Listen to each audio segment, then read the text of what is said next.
God has still got everything in his hands, and we're just praising him for that tonight. And like I said, with a new little bit of half an hour time change, I'm going to have to watch myself, and like I told Brother Raymond, and I'll be trying to teach till way late. You raise your hand when I'm going over, you know.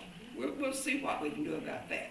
Now, we're in the 14th chapter of the book of Revelations, and we're going to be probably looking at verses 1 through 8. Now, in our study, the last time that we had it, we learned of Satan's groups to be used by him to try to overthrow Jesus. That's what we learned in chapter 13. He wants to overthrow Jesus and set up his own kingdom in the world. Now that's what Satan wants to do. And so we talked about the evil he would bring upon the world. I know I gave you a lot to absorb, but as we continue in Revelation, it will become clearer at what his plans are. Now tonight we're going to look at the one who is ultimately going to set up his glorious kingdom and reign forever, and that's Jesus. That's the one that is talking about the Lamb, and that's the one we want to talk about tonight. Now let's look at Revelations chapter 14, and let's read verse 1 through 5 to start with. Melissa, if you got it, honey, we'll just start over there. Revelations 14:1. 14 and 1. Well, why am I in 18? Hold on one second. So that, I know, I'm like, we're not in 18. 14:1. And I looked, and lo, a lamb stood on the Mount Zion, and with him 144,000, having his father's name written in their foreheads. And I heard a voice from heaven, as the voice of many waters, and as the voice of a great thunder. And I heard the voice of harpers harping with their harps. And they sung as it were a new song before the throne, and before the four beasts and the elders. And no man could learn that song, but the 144,000 which were redeemed from the earth. These are they which were not defiled with women, for they are virgins. These are they which follow the Lamb whithersoever he goeth. These were redeemed from among men, being the firstfruits unto God and to the Lamb. And in their mouth was found no guile, for they are without fault before the throne of God. okay, now let's look at these first five verses here. Now, here what John saw in that very first verse, it said, John saw a lamb standing on Mount Zion. Now we know that lamb is Jesus, because it was referred to, and we're going to be reason I have you go back sometimes and look at other verses is to bring us up to where we were. And sometimes there's other people that are listening that don't understand maybe or haven't read it as often as they should, and that's why I come back sometimes and bring verses out again and again. But now, John saw this lamb that was there in verse 1 standing on Mount Zion, and we know that the lamb is Jesus, as it was referred to in Revelations chapter 5. And I want us to go back to Revelations chapter 5, and we're going to look at two verses. And the reason for this is to bring us back up to where we, chapter 5. And Sister Janie, would you read verse 6? We're going to read two verses out of here. Verse 6. Chapter 5, verse 6, And I beheld, and lo, in the midst of the throne, and the four beasts, and in the midst of the elders stood a lamb, and it had been skinned, slain, having 7 horns, 7 eyes, which are 7 spirits of God, sent forth into all the earth. Would would you get verse 12 out of that same chapter, Melissa, please? Saying with a loud voice, worthy is the Lamb that was slain to receive power and riches and wisdom and strength and honor and glory and blessing. Now that was the main reason I had you to go back there, to know that it was what he said about Jesus being the Lamb. Now, down in our verse here, it says back in Revelations 14, and I looked, and lo, a lamb stood on the Mount Zion with 144,000, having his Father's name written in their foreheads. Now, we had studied about this before, naturally, and this we studied back in Revelations chapter 7, verse 3 and 4. Now, it tells us in this 144,000 are those that have the Father's name in their foreheads. Now, let's look back again at chapter 7, and we're going to read 2 verses out of there. 7, we're going to read verse 3 and 4.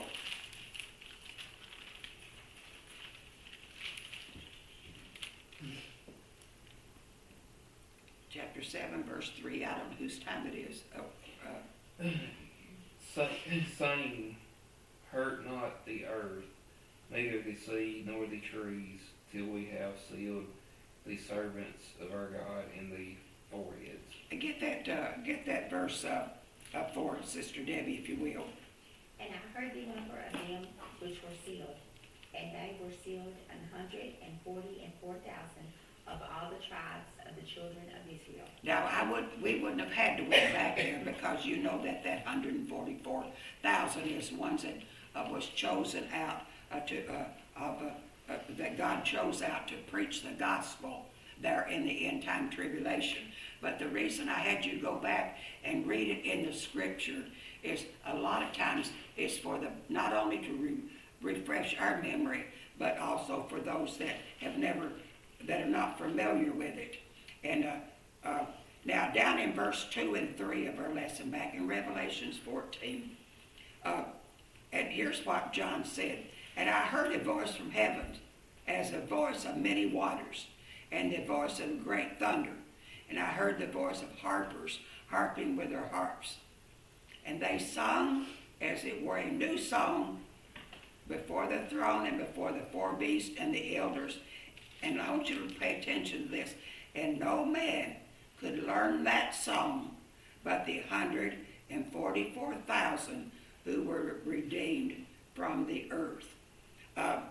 It tells us here in verse 2 that that these 144,000 are singing a song before the ones that are around the throne of God.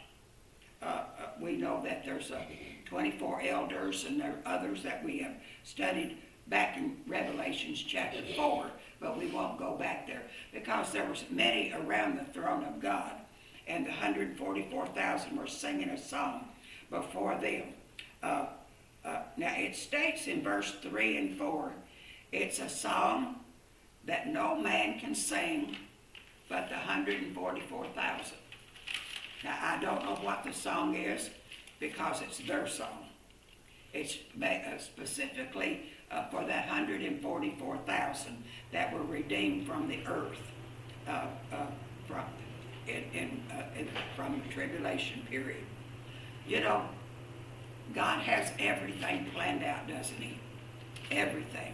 And it just amazes me how he's got everything in order. Now,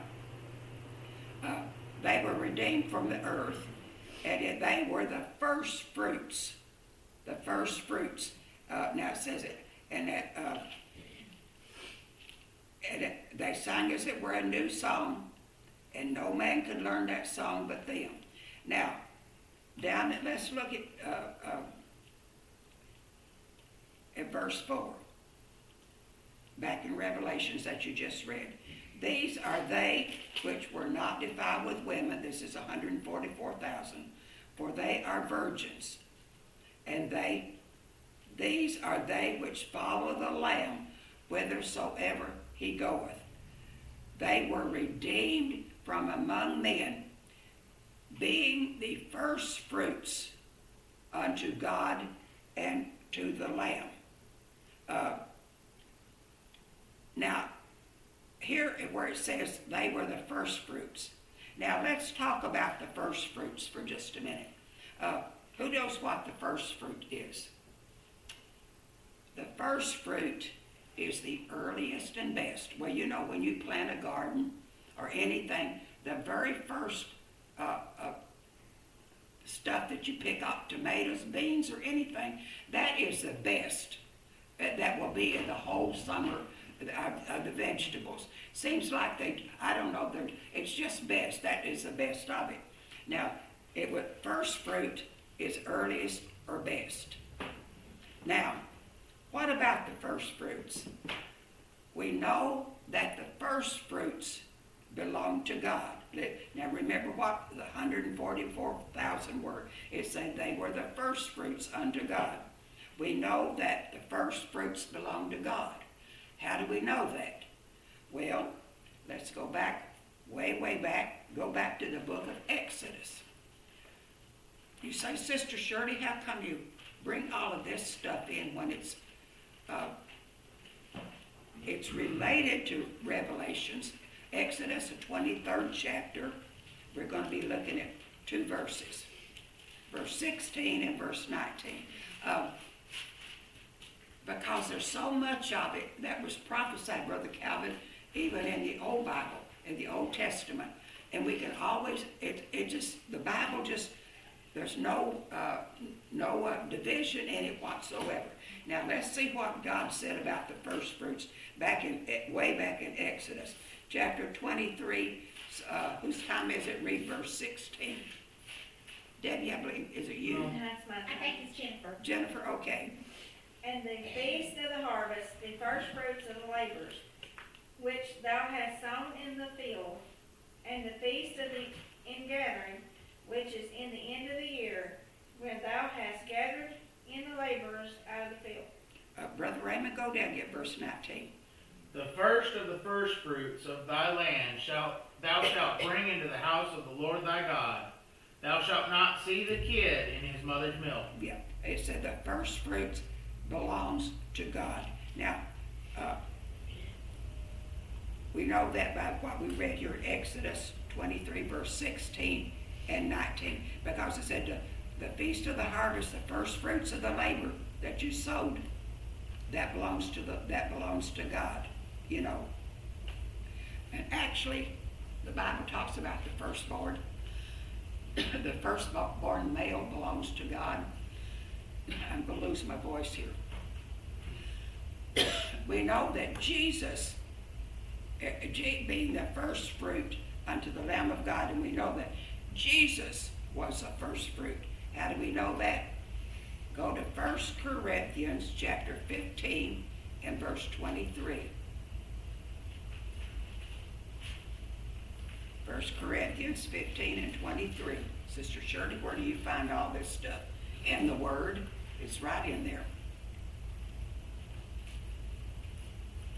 I don't know whose time it is. Janie, is it you? I think so. Or is it you, Raymond? Janie, 15 and 23 of 1 Corinthians. 15 and 23. Mm-hmm. But every man in his own order. Christ the first fruit, afterward they are Christ at his coming. Now, Paul tells us here in Revelations, but every man in his own order. Now, we can't jump ahead of God.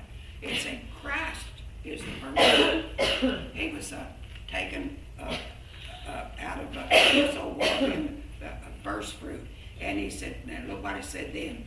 Afterwards, they that are Christ's, the ones that belongs to the Lord, and that's us, then we will be part of the first fruits. But it's got to be Christ first. Be Christ first. Now God took the 144,000, being the first fruit unto God out of tribulation. We know that because it seems like here that they must be in heaven. Now let's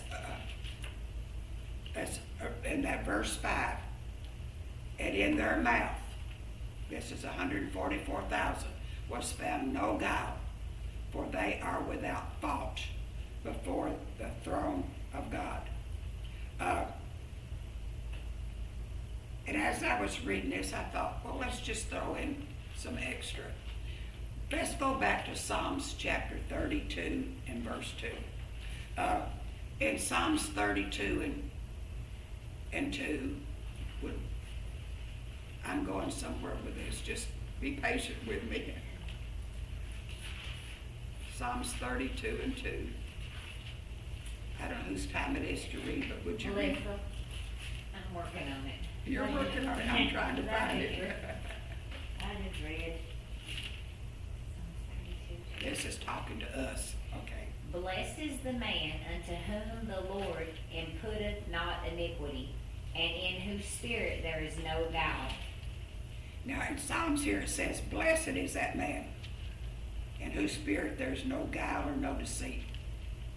You know, one day when God sets up the millennial reign, this will be so. There won't be any deceit, no more lies, or no more deceits, and nothing, anything like that whatsoever. Go over to the book of Zephaniah. Oh, goodness. It's That one's not easy for me to find. it's toward the end of the Bible. It's Zephaniah chapter 3, verse 13. It's right before. Right after Habakkuk. We're going to look at verse 3 and verse 13. Here it is. See, it's right there. It's in the Bible, isn't it? Well, I knew it was there. I just thought, oh my, no pressure trying to find that page. Yeah. Well, Raymond, and Calvin, this is a good one for you to read to us. The remnant of Israel shall not do iniquity, nor speak lies, neither shall a deceitful tongue be found in their mouth. For they shall feed and lie down, and none shall make them afraid. Oh, when we get to heaven, when that millennial reign, when all that happens, the remnant of Israel, they won't do any iniquity. They won't speak no lies, no deceitful tongue, for they shall feed and lie down, and none shall make them afraid. What a wonderful place that's going to be. You know, the world is tossing, and every day you turn on the news, and it's tragedy here and tragedy there, and killings here and killings there, and everything's in such a turmoil. Won't it be wonderful to get there and just to know that we can, nobody will lie to anybody. Everything will be just, what a place that's going to be. What a place. It'll be peace beyond anything that we could ever even imagine or that we have ever known whatsoever. Anybody got any questions on those first 5 verses? Well, let's see what we can do with 6 through 9. We may have to push this. Sister Debbie, I think it's you. I'm not for sure. We're going to read 6 through 9 and see what we can do with it. Okay? And I saw another angel fly in the midst of heaven, having the everlasting gospel to preach unto them that dwell on the earth, and to every nation and kindred and tongue and people. Saying with a loud voice, fear God, and give glory to him, for the hour of his judgment is come, and worship him that made heaven and earth, and the sea, and the fountains of waters. And there followed another angel saying, Babylon is fallen, that great city, because she made all nations drink of the wine of the wrath of her fornication. Verse 9. Yes, please. Okay. And third angel followed them, saying, with a loud voice, if any man worship the beast and his image and receive his mark, he is a forehead on or in his hand. Now, let's see. Well, I don't know if we're going to be able to go any further than that or not. Maybe I won't have you to have to look up too much. Now, here in verse 6, there's an angel that's flying in heaven with a gospel message for those that are left on the earth. Now, if you look at Revelations 15:6, now we're not going to go back there, we see that there are 7 angels, even after this, that's going to pour out the vile judgment, 7 more judgments on the earth. Now, I don't know if this angel that's flying around here is one of those 7. It could be one of them, because it just says another angel, or it could be, God has thousands of angels to do his bidding, but he sure is keeping those angels busy, isn't he? Now, it said here, everlasting gospel. Now, what does gospel mean? We say gospel all the time, gospel. But what does gospel really mean? What does the angel mean? Now, gospel means good news or good tidings. That's what the word gospel means. Do you know that there's 3 different gospels?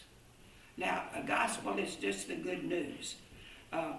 There's a gospel of the kingdom, which is in the Old Testament, which is the teachings of the word of the Lord in the Old Testament. Now, and then there is the gospel of grace. That's where we are today. That's Jesus, that's ours. And then there's this gospel that this angel is preaching here, the everlasting gospel. That is the last of the tribulation, saying judgment is here. There's a gospel that was taught under the Old Testament, the old patriarchs. Many of the teachings of under the Old Testament are brought to light in the New. And then the grace was when Jesus came and died on Calvary's cross and gave us our gospel that we're under today. And then that everlasting gospel that this angel is speaking of here is the last of it. And that gospel says judgment is here. That's what this angel, giving him one more chance. And down there in verse 7, and this angel will sing with a loud voice. Now here's what the message was. Fear God and give glory to him, for the hour of his judgment is come. And worship him that made heaven and earth and the sea and the fountains of waters. The angel's message sounds like the message our spirit-filled preachers are preaching today, but with one major urgent message here, and that is the hour of his judgment is come. When Raymond gets up and preaches, he preaches that we've got grace, we got a little time, we got a little time. The preachers today are saying, get ready while you have time.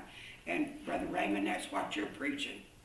But here, this angel that's preaching here says it is come. With he's got one last plea for the people to worship God. One last message for him. One of these days, it's going to be our last message. And Jesus is going to step out on the clouds. Brother Dale will come and get us. And I can't wait to see him coming, because it won't be long. Now here in verse 8, the angel said, Babylon is fallen, is fallen. Now this is not talking about a physical city, but it's a political or a false religious conglomerate, for a better word, that the Antichrist and the false prophet will have complete control over. Now we talked about that, the last study we had, we talked about the UN would most likely be the political one, and the revised Roman Catholic Church would be the religious organization. Now this will make up the wicked Babylon. This will probably be the ones that Satan will take over to control the people, because God will permit him to have complete control of this world at this particular time. Now, we see again in Revelation 17, now we see this talking about Babylon over Revelation 17. Now, we're not going to go there tonight, but we'll be studying about that a little later. Now we see that in our verse 8, we see that it said, and they followed another angel, said, Babylon is fallen, that great city that made all nations to drink of the wrath of her fornication. And that's what they're doing today. Now, we see that many nations are drinking of that evil today. And I want you to think about the world today and the organizational groups or nations which take part in something that they know absolutely is against God's teachings. They just do that seemingly to be accepted or to gain something. A nation will participate in something, even the United States will participate in something knowing, Brother Dale, that it's against God's teaching. What? So it will gain us political power. Well, whoop-de-doo. Political power is not going to get us to heaven. It's what Jesus said, that's what's going to get us up there. Now, even Christians today are compromising their principles just to be accepted. I'll compromise with you. I'll step a little over the line, even though I really don't believe that I should do that, but I will. And Sister Melissa, that is so wrong. We need to stand solid on that rock. Now, the undercurrent of this wicked Babylon, it seems to be slowly, more or less tranquilizing the world, slowly creeping in just a little bit at a time. What will it be when it's here in full force? Because even today, we're just like we're we're just like we don't even, can't even make up our mind, can't make a decision, whether it's right or it's wrong. But all I can tell you is to stand firm on the word of the Lord and don't let anything sway you to the left or to the right.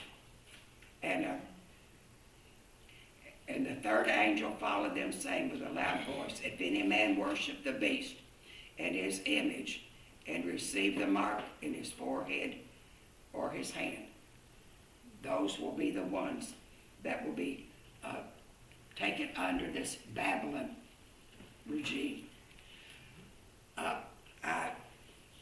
We're not going to go any further than that tonight. We're going to... has anybody got any questions before, or something you are not clear on? What we studied tonight was talking about Jesus, the Lamb that stood on the Mount Zion with 144,000. And I believe here that the 144,000 has already been taken out of the tribulation. And then they heard the voice of the singers, and they were singing this new song. And these 144,000 were ones that hadn't been defiled and no guile in their mouth. And then the angel came flying through to bring one last message that the people would be saved. That the people would be saved. One day, there's going to be one last message, Brother Raymond, and that's going to be it. And whether we're saved or we're lost, it'll be too late. It'll be too late. We'll try to start with, then we'll put verse 9 in with the rest of that chapter for next week. So just pray for me. Just pray that I'll get my head on straight and that I won't be discombobbled. Tonight my mind is a little bit wandering, but God can fix that too. Okay, Brother Raymond, come on up here. If your mind was wandering, mine would have been